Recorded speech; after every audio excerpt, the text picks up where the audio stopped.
Okay. Hapa nataka kujifunza kitu kimoja. Kuna baadhi ya watu wanakuwa hawafahamu namna ya kuzuia meseji ambazo umezituma zisibaki kwenye simu yako. So kama unataka kufanya hivyo, simu unayotuma meseji unayotuma isibaki kwenye simu yako, fanya kama ifuatavyo. Procedure ni kama zifuatavyo. Utachukua simu yako kwenye simu kama hivi, utaingia kwenye kibox cha meseji. Ukishaingia kwenye kibox cha meseji, utakuja utafungua kibox cha meseji, utashusha mpaka kwenye sehemu iliyoandikwa setting.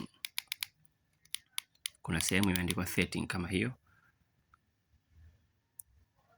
Ukishaingia kwenye sehemu iliyoandikwa setting, utabonyeza kwenye sehemu iliyoandikwa setting, then utashusha mpaka kwenye hizi message. Kuna hii hapa simu 1 na simu 2, kwa inategemea na wewe unatumia simu yako ya line ngapi. Umeelewa?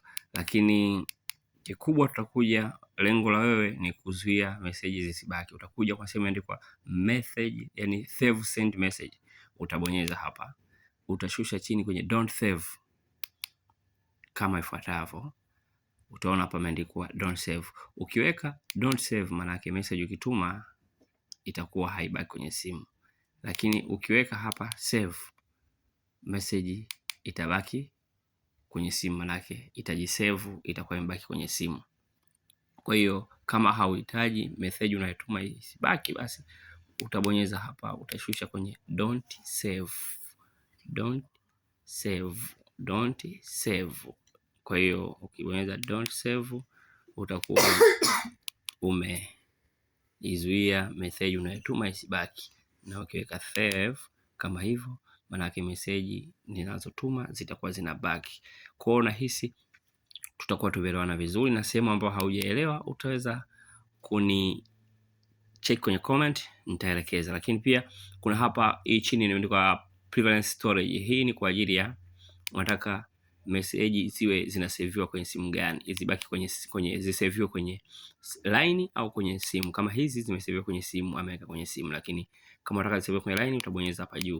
Message ukitoa line na message kwenye simu zitakuwa hazipo. Ukiweka line, message utaziona, na ukiweka line kwenye simu nyingine, message utaziona pia. Lakini ukisave kwenye phone, maana yake ukitoa line, ukiweka line kwenye simu nyingine, message hautoziona, zitakuwa zinabaki kwenye simu. Ni vitu kama hivyo.